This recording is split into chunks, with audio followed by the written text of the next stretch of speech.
Sarvebhyah Swagatam. A warm welcome to all the attendees of Sri Lalita Sahasranama Stotra Parayanam session.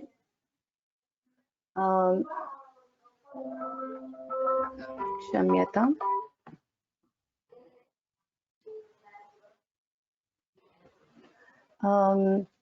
Vibha, can you see the screen and can you hear my voice? Ram, yes, I can see you. Okay. Dhanyavadaha. So we'll start the class. Namaskaraha to everyone again. So we'll start with the Mangalam as usual. Gururev gatir gurumev bhaje gurunaiva sahasmi namo gurave na guro paramam shishurasmi guroho matirasti gurau mama pahi guro. Shri Gurubhyo Namaha. Dhyanam.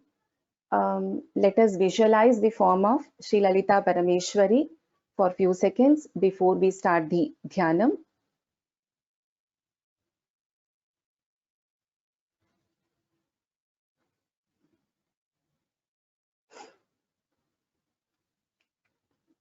Sindhuraruna vigrahan trinayanam manikya maulis phurat taranayaka shekharam smitamukhi mapinavakshoruham panibhyamalipornaratna chashakam raktotpalam bibhratim सौम्यां रत्नघटस्थरक्तचरणान् ध्यायेत् परामम्बिकाम्.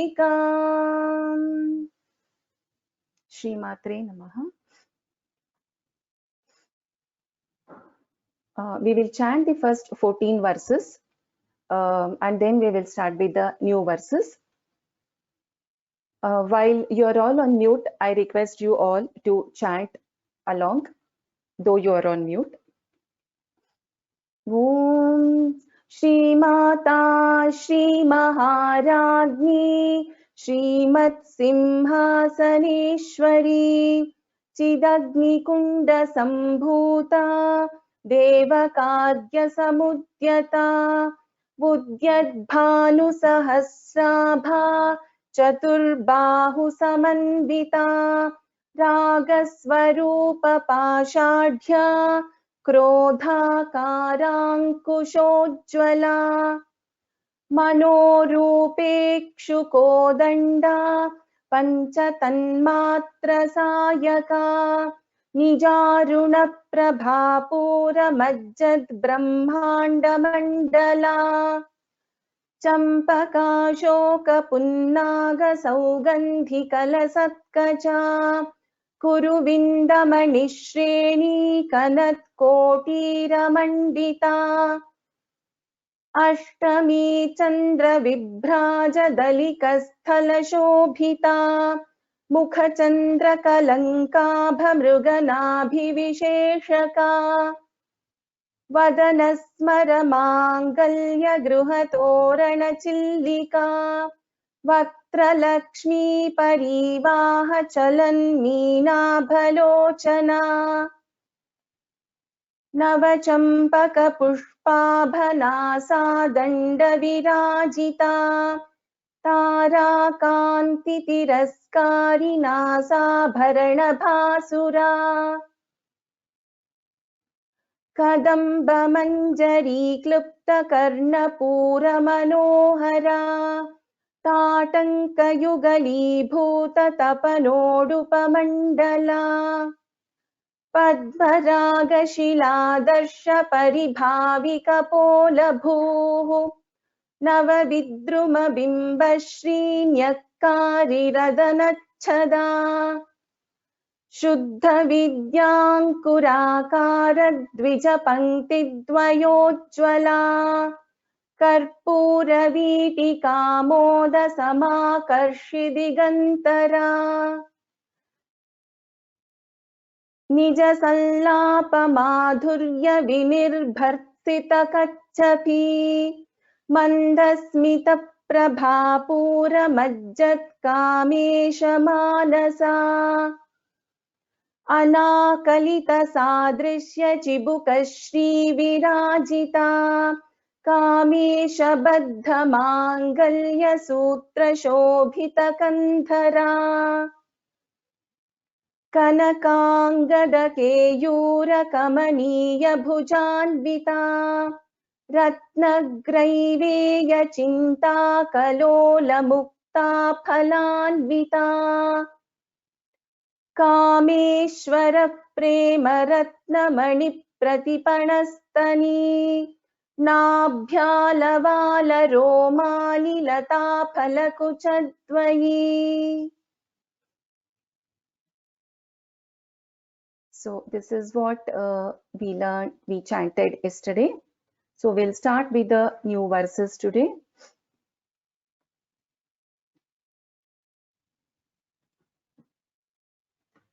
Okay.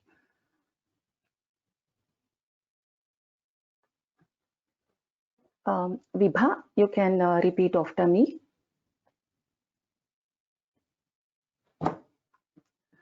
लक्ष्य रोमलता लक्ष्य रोमलता लक्ष्य रोमलता लक्ष्य रोमलता धारता लक्ष्य रोमलता धारता लक्ष्य रोमलता धारता समुन्नेय मध्यमा समुन्नेय मध्यमा समुन्नेय मध्यमा लक्ष्य रोमलता धारता समुन्नेय मध्यमा लक्ष्य रोमलता धारता समुन्नेय मध्यमा लक्ष्य रोमलता धारता समुन्नेय मध्यमा स्तनभारदलन्मध्यपट्टबन्धवलित्रया स्तनभारदलन्मध्यपट्टबन्धवलित्रया स्तनभारदलन्मध्यपट्टबन्धवलित्रया. So in this verse, Lakshya Romalata Dharata, Dha is a Mahaprana, Samunneya Madhyama, Dha is a Mahaprana, Stanabhara, Bha is a Mahaprana, Stanabhara Dalan Madhya, again Dha is a Mahaprana, Pattabandha, Dha is a Mahaprana, Valittraya, Ta and Refa is there, so Pattabandha Valittraya. So I will teach the entire verse now. Lakshya romalata dharata samunneya madhyama stanabharadalan madhya pattabandhavalitraya. लक्ष्य रोमलता धारता समुन्नेय मध्यमा स्तनभारदलन्मध्यपट्टबन्धवलित्रया लक्ष्य रोमलता धारता समुन्नेय मध्यमा स्तनभारदलन्मध्यपट्टबन्धवलित्रया. We'll move to the next one. So in this, Arunaruna Kausumbha, Ma and Bha is there. So Bha is a Mahaprana here. Vastra, Arunaruna Kausumbha, Vastra Bhasvat Kati Tati. Vastra, so here Sa, then Ta and Refa is there. Bha is again a Mahaprana. Ratna Kinkinikaramya Rashanadama Bhushita. So in this, Bha is a Mahaprana, in this Bhushita, Bhu, then Sha. So this is Shanmukha Sha. Prithvi. Arunaruna Kausumba. Arunaruna Kausumba. Arunaruna Kausumba. Vastra Bhasvat Kati Tati. Vastra Bhasvat Kati Tati. Vastra Bhasvat Kati Tati. Arunaruna Kausumba Vastra Bhasvat Kati Tati. Arunaruna Kausumba Vastra Bhasvat Kati Tati. Arunaruna Kausumba Vastra Bhasvat Kati Tati. Ratna Kinkinikaramya. Ratna Kinkinikaramya. Ratna Kinkinikaramya. Rashanadama Bhushita. Rashanadama Bhushita. Rashanadama Bhushita. Ratna Kinkinikaramya Rashanadama Bhushita. Ratna Kinkinikaramya Rashanadama Bhushita. Ratna Kinkinikaramya Rashanadama Bhushita. Complete verse now. Arunaruna Kausumba Vastra Bhasvat Kati Tati. Ratna Kinkinikaramya Rashanadama Bhushita. Arunaruna Kausumba Vastra Bhasvat Kati Tati. Ratna Kinkinikaramya Rashanadama Bhushita. Arunaruna Kausumba Vastra Bhasvat Kati Tati. Ratna Kinkinikaramya Rashanadama Bhushita. 17th verse. Kamesha Jnata Saubhagya. Bha is a Mahaprana. Mardavo Rudvayanvita. Dva, the and va. Mardavo Rudvayanvita. Manikya Mukutakara Janudvaya Virajita.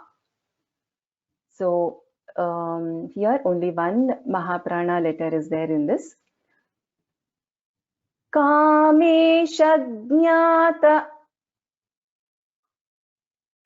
Kamesha Jnata. Kamesha Jnata. Saubhagya. Saubhagya.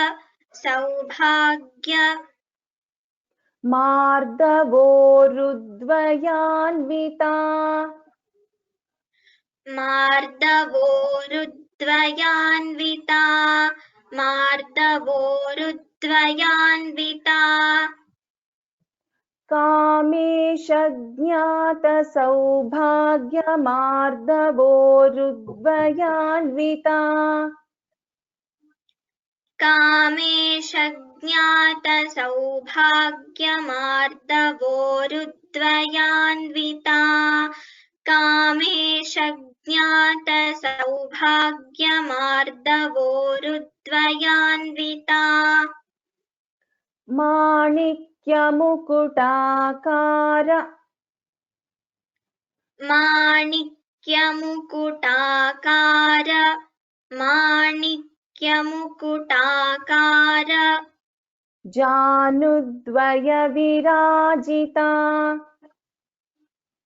Janudvaya Virajita. Janudvaya Virajita. Manikya Mukutakara Janudvaya Virajita. Manikya माणिक्यमुकुटाकारजानुद्वयविराजिता माणिक्यमुकुटाकारजानुद्वयविराजिता कामेशज्ञातसौभाग्यमार्दवोरुद्वयान्विता माणिक्यमुकुटाकारजानुद्वयविराजिता कामेशज्ञातसौभाग्यमार्दवोरुद्वयान्विता माणिक्यमुकुटाकारजानुद्वयविराजिता कामेशज्ञातसौभाग्यमार्दवोरुद्वयान्विता माणिक्यमुकुटाकारजानुद्वयविराजिता 18th verse. This Indra Gopa Parikshipta pa anta Indra Gopa Parikshipta Smaratunabha Tunabha Janghika. So Bha is a Mahaprana and here Gha is a Mahaprana, Dirgha.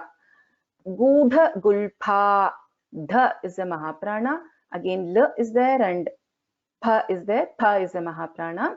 Gudha Gulpha, Kurma Prushta, Sha, Shanmukha Sha, and then we have Mahaprana Tha also, Kurma Prushta, Jayishnu, Sha, again Sha is a Shanmukha Sha here, Prapadanvita, Kurma Prushta, Jayishnu Prapadanvita. So in this, if you see, the first line is actually one name and second line we have two different names. That is why we can take a small pause or we can continue here. But the first line has to be chanted together. We can't stop in between in this. Indra Gopa Parikshipta. Indra Gopa Parikshipta. Indra Gopa Parikshipta. Smaratuna Bhajanghika. Smaratuna Bhajanghika. Smaratuna Bhajanghika. Indra Gopa Parikshipta Smaratuna Bhajanghika. Indra Gopa Parikshipta Smaratuna Bhajanghika. Indra Gopa Parikshipta Smaratuna Bhajanghika. Gudha Gulpha. Gudha Gulpha. Gudha Gulpha. Kurma Prushta. Kurma Prushta. Kurma Prushta. Jayishnu Prapadanvita. Jayishnu Prapadanvita. Jayishnu Prapadanvita. Gudha Gulpha Kurma Prushta Jayishnu Prapadanvita. Gudha Gulpha Kurma Prushta Jayishnu Prapadanvita. Gudha Gulpha Kurma Prushta Jayishnu Prapadanvita. Indra Gopa Parikshipta Smaratuna Bhajanghika. Gudha Gulpha Kurma Prushta Jayishnu Prapadanvita. Indra Gopa Parikshipta Smaratuna Bhajanghika. Gudha Gulpha Kurma Prushta Jayishnu Prapadanvita. Indra Gopa Parikshipta Smaratuna Bhajanghika. Gudha Gulpha Kurma Prushta Jayishnu Prapadanvita. Tamam. 19th verse. nakha didhiti sanchhanna, sanchhanna. So nakha, kha is a mahaprana, didhiti, di is a didgha, dhi, here we don't have a didgha, it's a hasva, dhi, but dhi is a mahaprana here. So alpa prana di, and then we have immediately mahaprana dhi. Nakha didhiti sanchanna, cha is a mahaprana. Namajjana, namajjana tamoguna, nakha didhiti sanchanna namajjana tamoguna. Padadvaya prabhajala, bha is a mahaprana. Parakruta saroruha, again here didgha. Nakha didhiti sanchanna, nakha didhiti sanchanna, nakha didhiti sanchanna, namajjana tamoguna, namajjana tamoguna, namajjana tamoguna. nakha didhiti sanchanna namajjana tamoguna.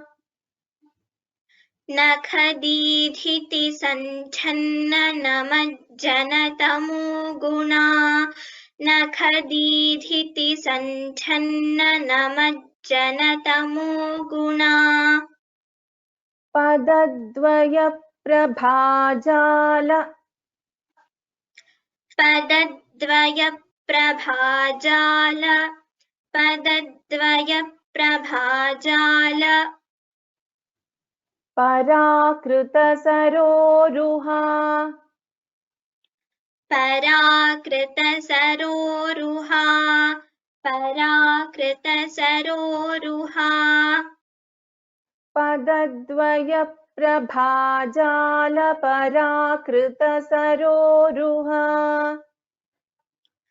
पदद्वय प्रभाजाल पराकृत सरोरुहा, पदद्वय प्रभाजाल पराकृत सरोरुहा.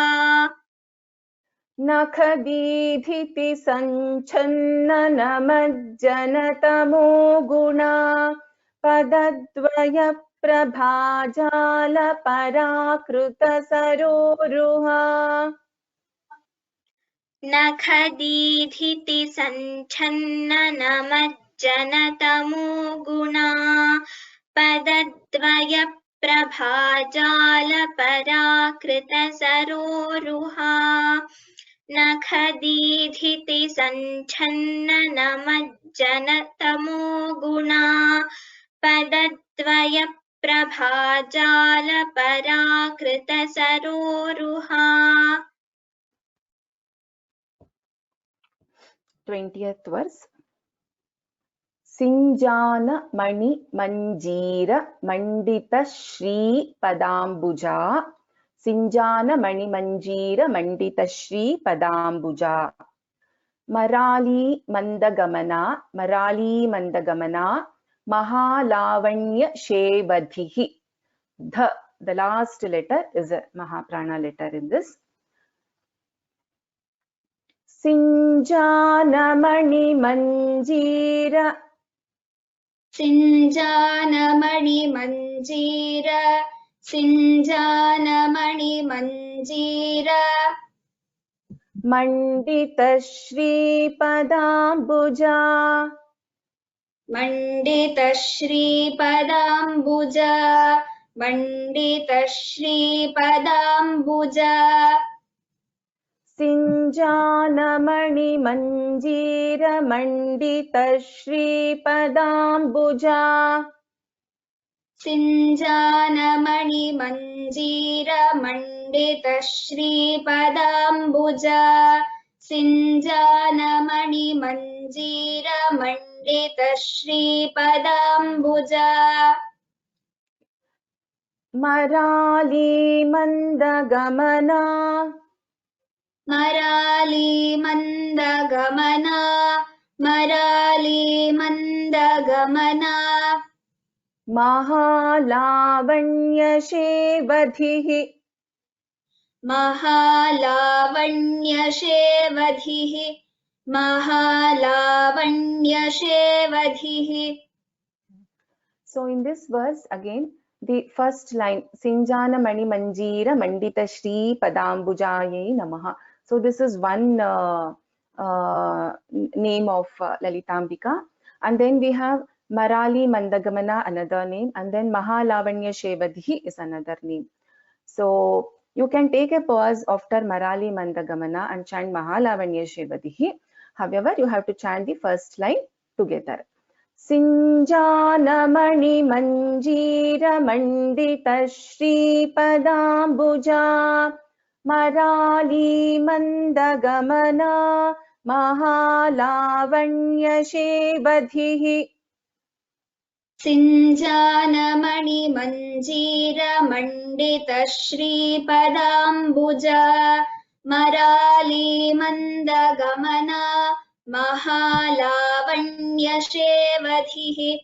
सिञ्जानमणि मञ्जीर मण्डित श्रीपदाम्बुजा मराली मन्दगमना महालावण्यशेवधिः.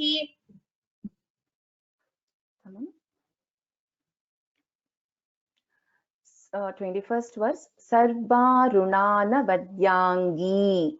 Sarvaruna, Sarva Didgha is there. Then Sarva Aruna, actually Sarvaruna, again there is a Didgha. Sarvarunana Vadyangi. This is the Andya, Alpaprana the Andya. So Dya.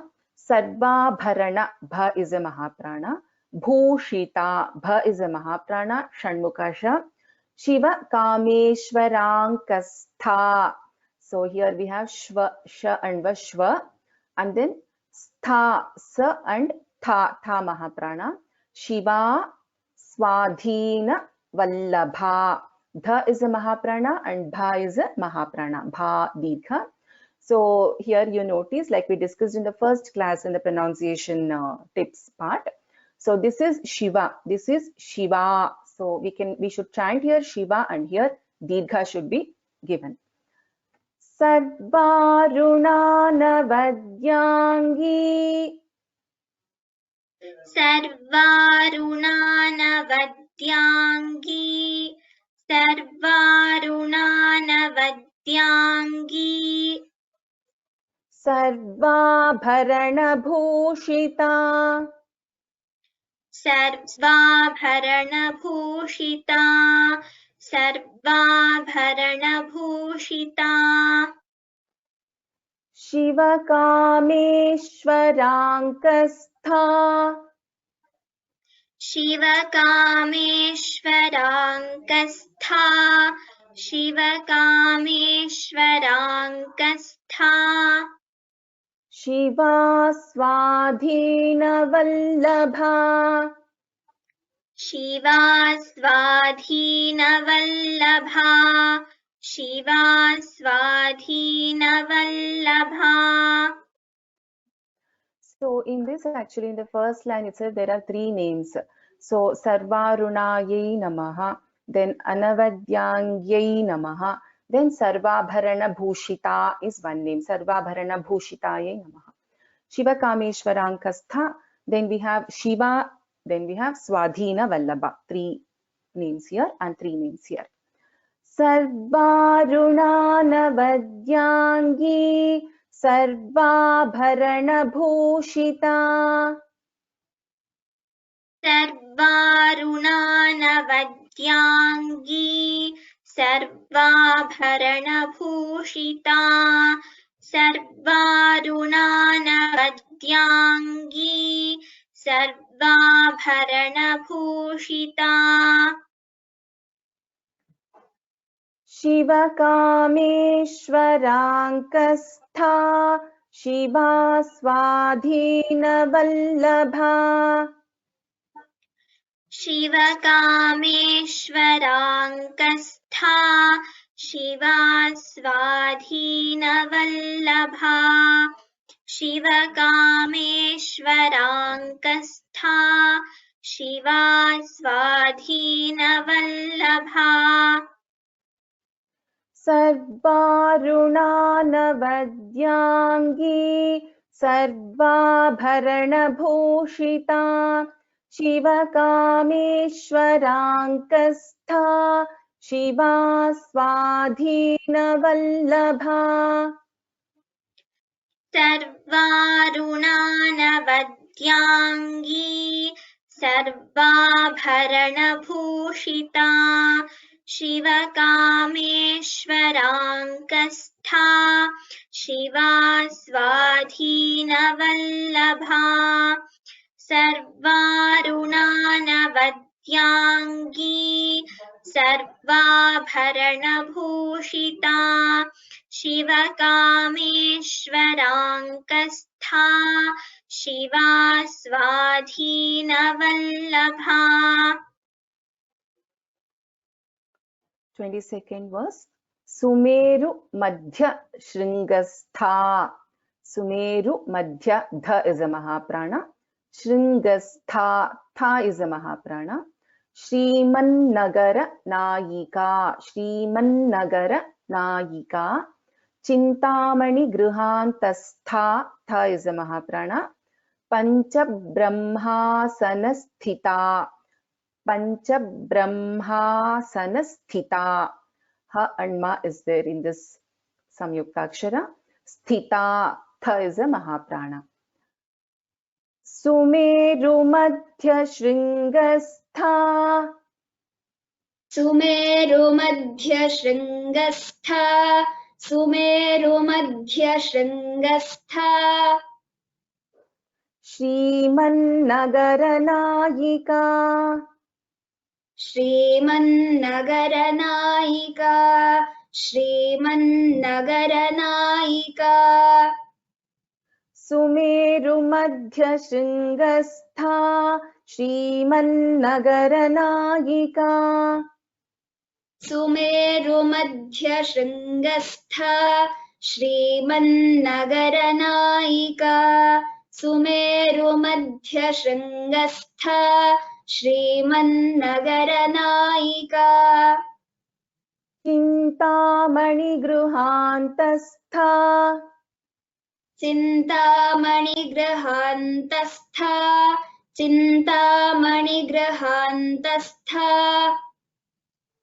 पञ्चब्रह्मासनस्थिता पञ्चब्रह्मासनस्थिता पञ्चब्रह्मासनस्थिता चिन्तामणिगृहान्तस्था पञ्चब्रह्मासनस्थिता चिन्तामणिगृहान्तस्था पञ्चब्रह्मासनस्थिता चिन्तामणिगृहान्तस्था पञ्चब्रह्मासनस्थिता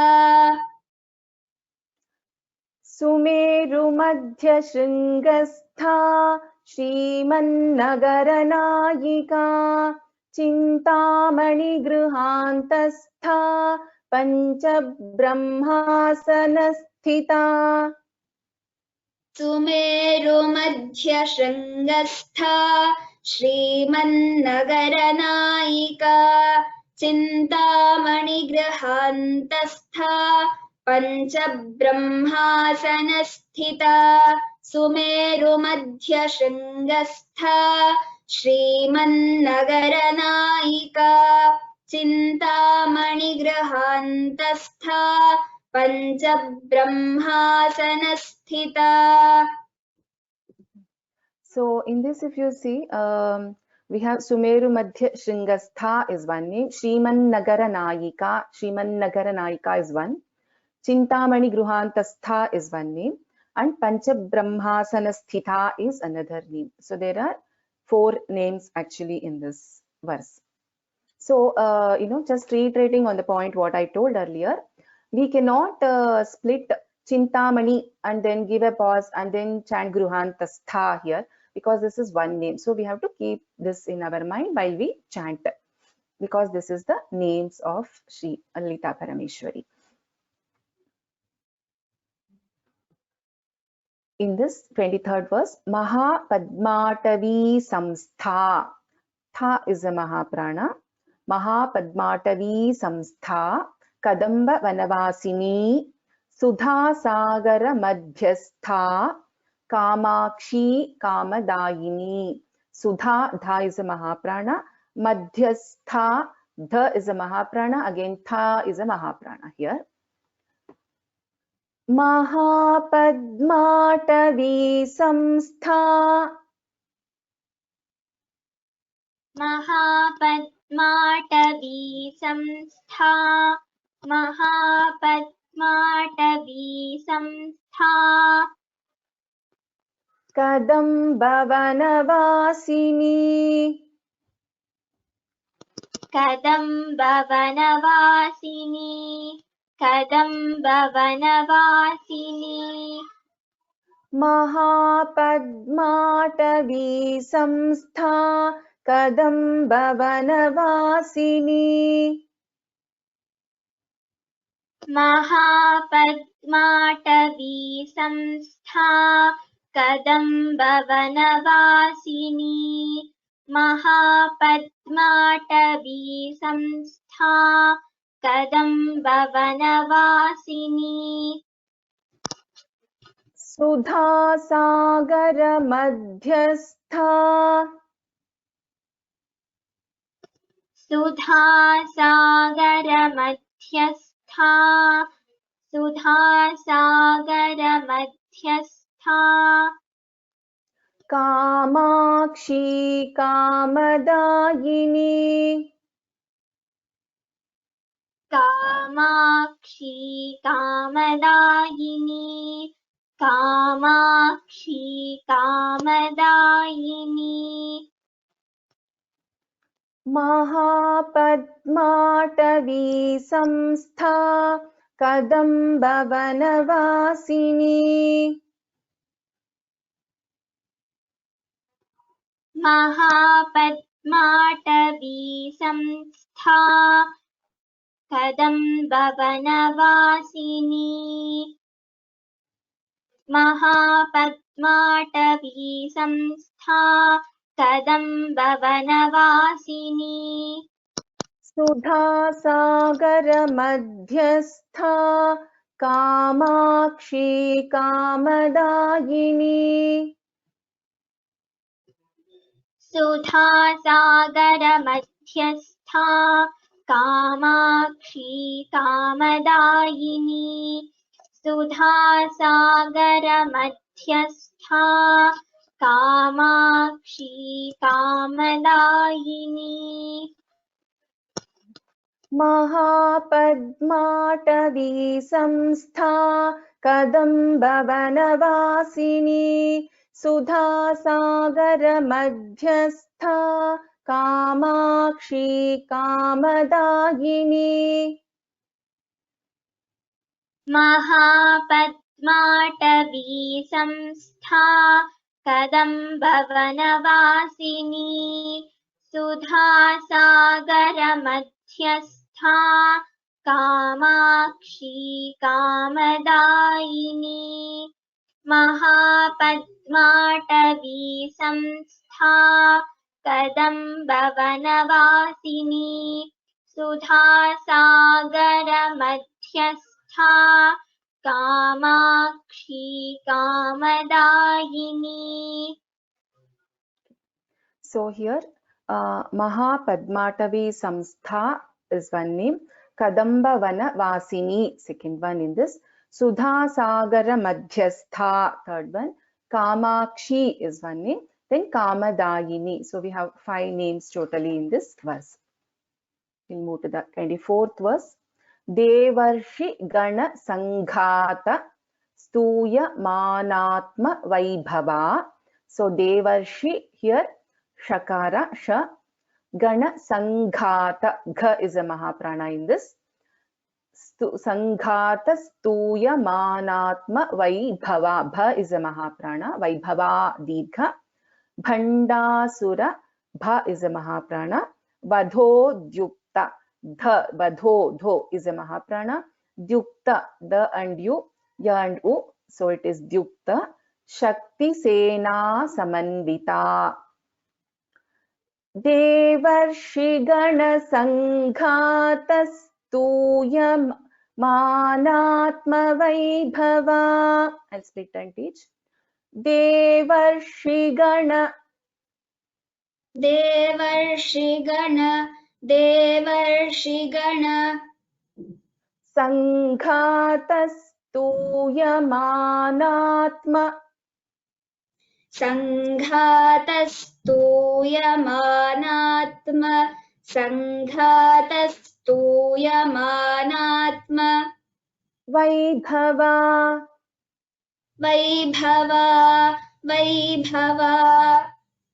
देवर्षिगण सङ्घातस्तूयमानात्म Vaibhava देवर्षिगणसङ्घातस्तूयमानात्मवैभवा देवर्षिगणसङ्घातस्तूयमानात्मवैभवा भण्डासुरवधोद्युक्त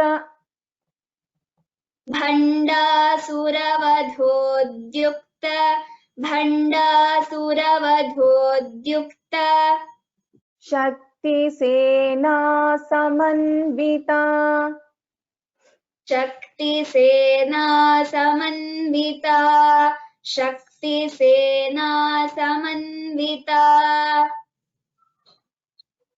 भण्डासुरवधोद्युक्त शक्तिसेना Samanvita भण्डासुरवधोद्युक्त शक्तिसेना Samanvita भण्डासुरवधोद्युक्त शक्तिसेना Samanvita देवर्षिगणसङ्घातस्तूयमानात्मवैभवा भण्डासुरवधोद्युक्त शक्तिसेना Samanvita देवर्षिगणसङ्घातस्तूयमानात्मवैभवा भण्डासुरवधोद्युक्त शक्तिसेना Samanvita देवर्षिगणसङ्घातस्तूयमानात्मवैभवा भण्डासुरवधोद्युक्त शक्तिसेना Samanvita. So in this, the first line, Devarshi Gana Sanghata Stuyamanatma Vaibhavayai Namaha, one name. Bhandasura Badhodyukta Shakti Sena Samanvitayai Namaha, second name. This is.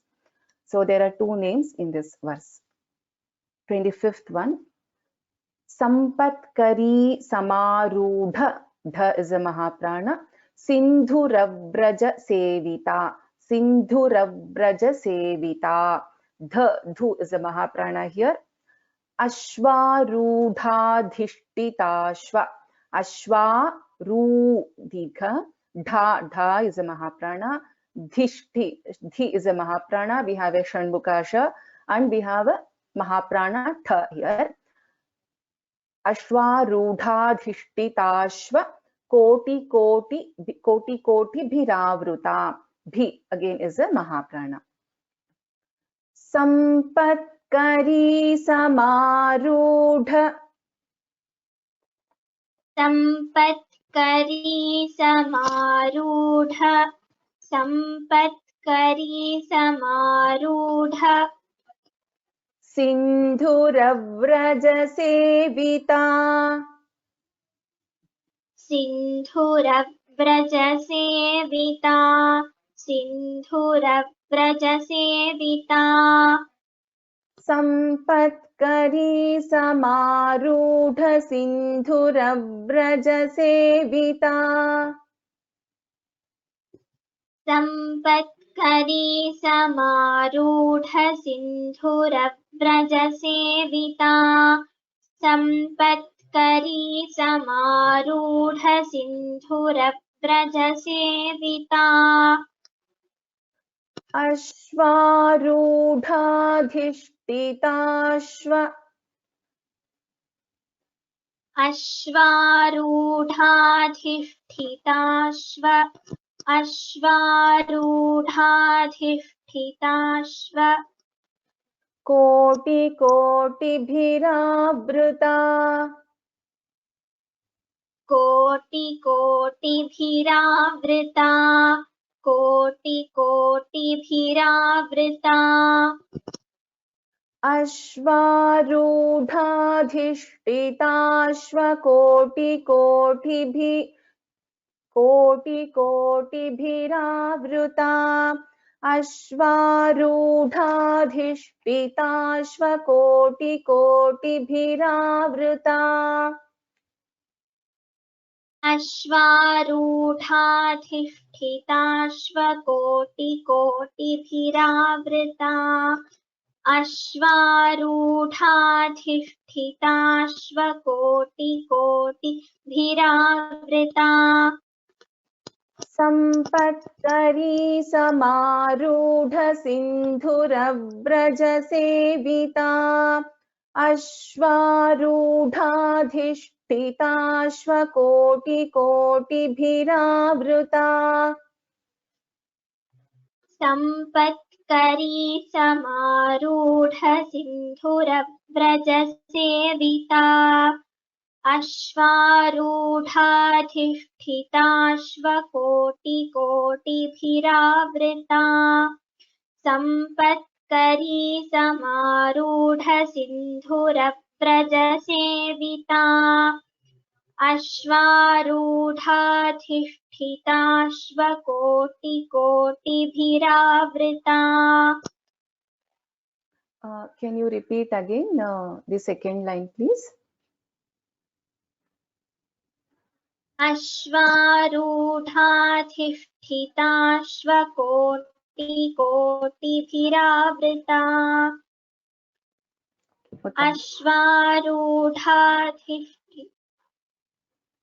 Continue. अश्वारूढाधिष्ठिताश्वकोटिकोटिभिरावृता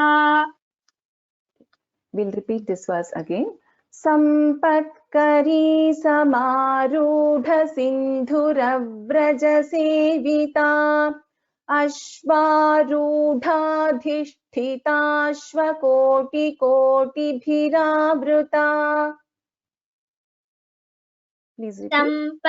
सम्पत्करी समारूढसिन्धुरव्रजसेविता अश्वारूढाधिष्ठिताश्वकोटिकोटिभिरावृता सम्पत्करी समारूढसिन्धुरव्रजसेविता अश्वारूढाधिष्ठिताश्वकोटिकोटिभिरावृता. Uttamam. So in this Sampatkari Samarudha Sindhuravraja Sevita is one name. Ashwarudhadhishtitashva Koti Koti Bhiravruta is second name. So there are two names only, and I have not underlined this whole thing, but this first line has to be chanted together, no pause to be taken. Same with the second line also. It has to be chanted in one breath, like together. We should not break anywhere in between in this verse, in this line. So we'll stop here. There were some questions regarding one is there could be, you might see some Patha Bheda in some cases. For example, Visheshaka, Visheshika. So there is a part Mruganabhi Visheshaka. In some texts there is Mruganabhi Visheshika. So there you will find Patha Bheda. We are following what has been passed on to us by our gurus. So Visheshaka is the word that we would be chanting. This is the correct one. And there was another question which was related to the pronunciation. Why is it Naguro Paramam and Shishurasmi Guroho? Why do we chant the Visarga completely here? So if you look at the pronunciation tips class, so whenever after Visarga, if there is a pa or pa, so we will chant this as Naguro Paramam. But here we are going to chant the complete Visarga. So this is the end of this particular pada. Shishurasmi guroho. So we will completely chant the visarga here because this is followed by the pa letter. So we will chant it as Naguro Paramam. We will chant this as. So like I said, you will find maybe small differences, a small pata bheda could be seen with some text. So this is the standard text which we are following, and this script is available on the course page also, which you can download. It is available in multiple languages also actually. So if you have any further doubts, please write to me. I will respond to you personally on those questions regarding other aspects of the Patha Veda. So in this class, we will not be getting into the meaning of the verses or meaning of the names. We are going to do this as only a chanting course. So some of you have asked specific reference books, etc., which book to be bought and which is the reference book. So for this class, you can follow the script which is available on the Sanskrit from Home course page of Sri Lalita Sahasranama. And if for meaning, I could I will write to you for those who have asked me for the details. I will respond to you separately. I would request those of you who are interested to chant to please raise your names. I mean, raise your hands so that I can call out your names.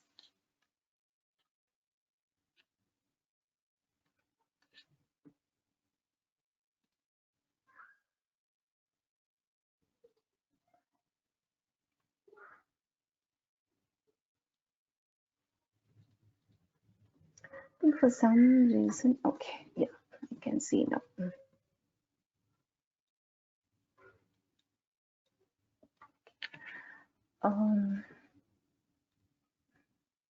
Anuja,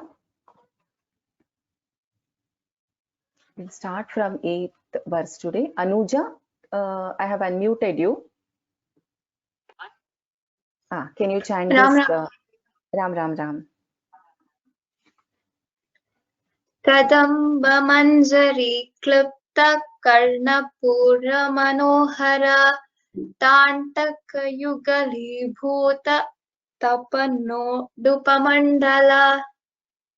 Tatankaयुगली भूततपनोडुपमण्डला.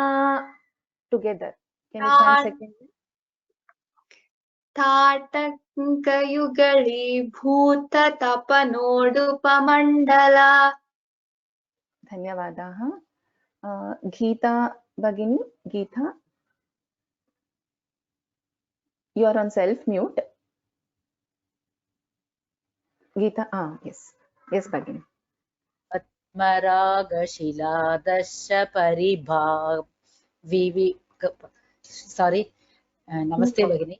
Atmaragashila paribhavika bola bhuhu navavitrumabhim pashinyakari radanachada. Tamam. In the first line, this bha mahaprana has to be stressed little bit. Paribhavika pola bhuhu. Bha mahaprana. Would you like to try first line? Okay. Batmaragashila paribhavika bola bhuhu navavitrumabhim pashinyakari radanachada. Dhanyavadaha Bhagini. Dhanyavad. Purnima Bhagini, you are on self mute. I have unmuted you. Purnima Bhagini. Namaste. Namaste. Shuddha vidyankurakara dvija pankidvayojvala karpura. Digha. Here there is a digha. Okay. Shall I start once more? Yes, you can.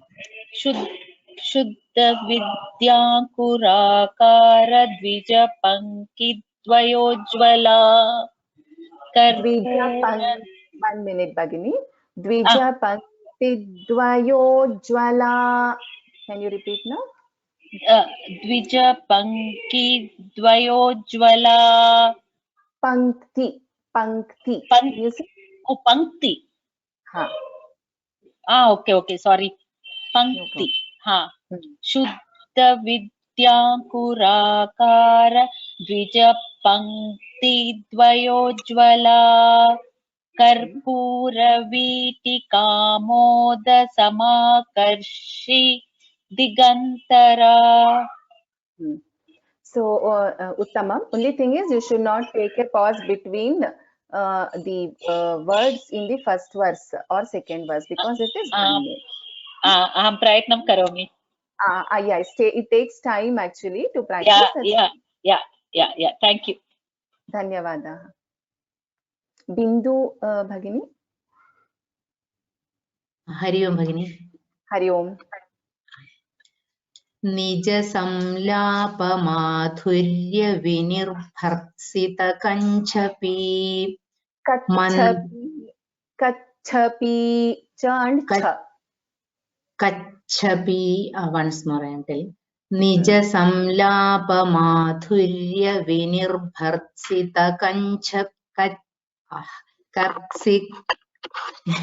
निज संलाप माधुर्य विनिर्भर्सित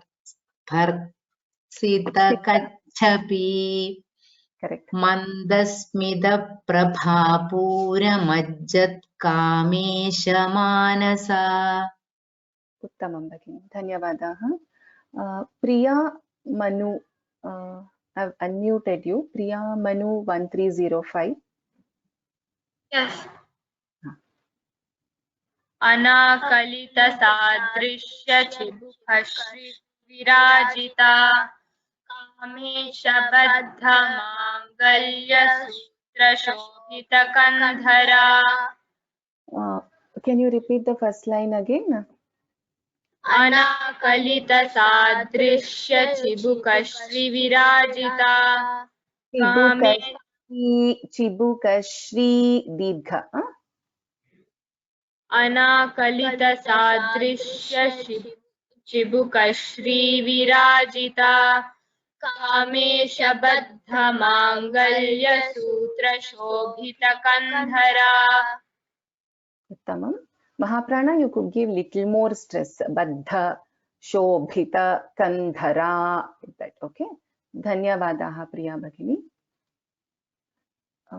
There's somebody called as K. I've unmuted you. K, it says. kvssis@yahoo.com. Mahodaya, I've unmuted you. Namaste. Namaste. Yeah. Can you try with Kanakangada? Kanakangada Keyura Kamaniya Bhujanita Ratna Graiveya Chinta Kalola Mukta Bhalanita. Mukta Phalanvita. Mukta, there is a P. Dhanyavadaha, Mahodaya. P. Jayalakshmi. नमस्ते भगिनी. Namaste.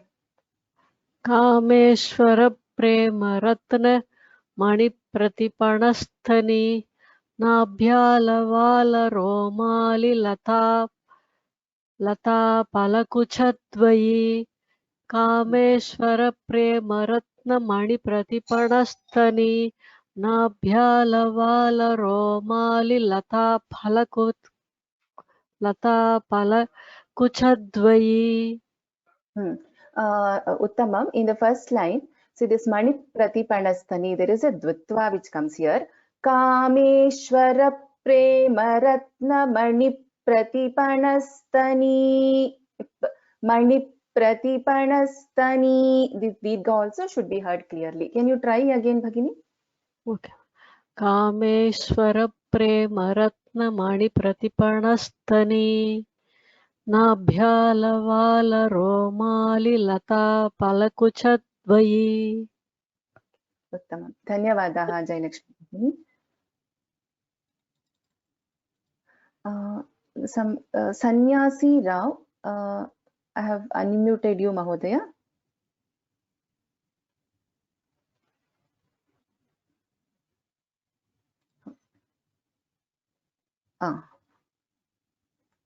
Kshamyatam, ekanimisha. Can you try Lakshya Romalata?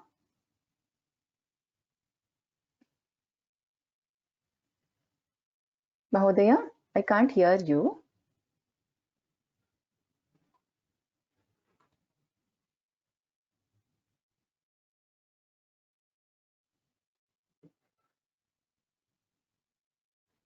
I can't hear you, Mayu Mahodaya. So we will. E.H. Rajeshwari, I have unmuted you.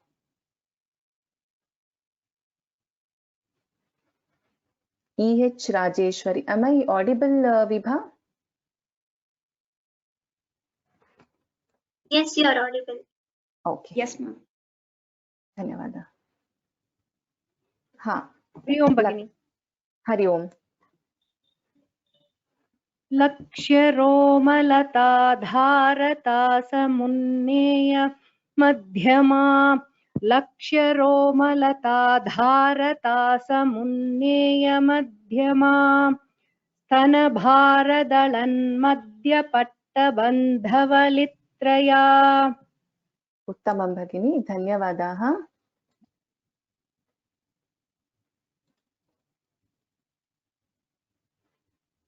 Annapurna, Annapurna Bhagini, I have unmuted you. I'll go back to the 8th verse. Ram Ram Bhagini. Ram Ram Ram. Kadamba Manjari Klupta Karnapura Manohara Tatanka Yugali Bhuta Tapanodupa Mandala. Uttamam, dhanyavadaha. Bala.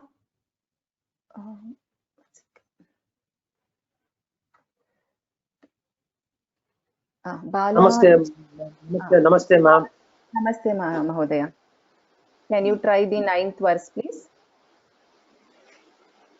Padmaraga Siladasha Paribhavi Kapolabhu Navavitram Bimbashri Nyakari Radanachada. Mahodaya, I will teach once. Can you repeat after me? Yes, ma'am. Padmaraga. Padmaraga Shiladarsha. Shiladarsha.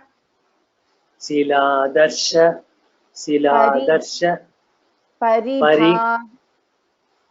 Paribha Paribhavikapolabhuः. Paribhavikapolabhuः Paribhavikapolabhuः Navavidruma.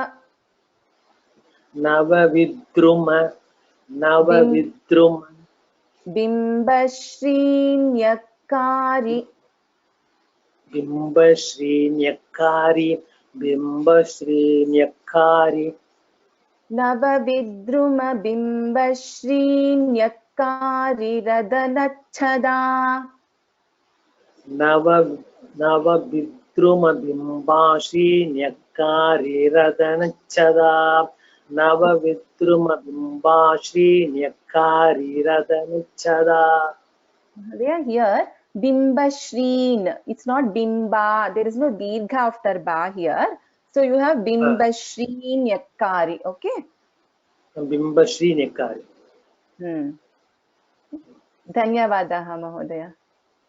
Okay, thank you.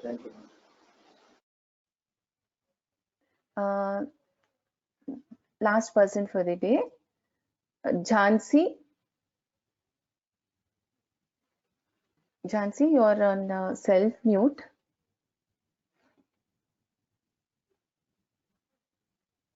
I can't hear you. Okay, I'll call in somebody else.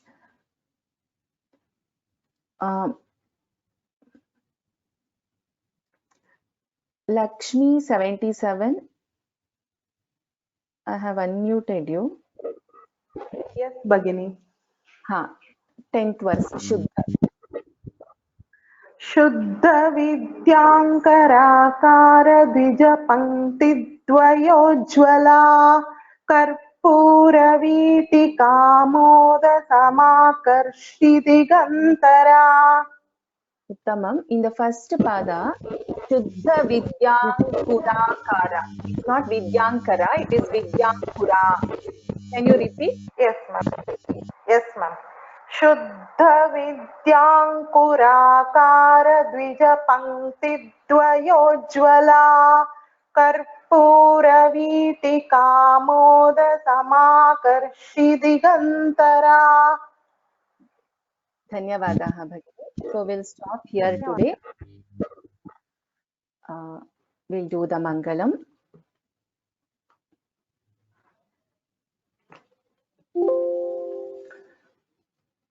सर्वमङ्गलमाङ्गल्ये शिवे सर्वार्थसाधके शरण्ये त्र्यम्बके देवी नारायणि नमोऽस्तुते. नमस्काराः. धन्यवादाः. We will meet again tomorrow at the same time. Ram Ram Ram.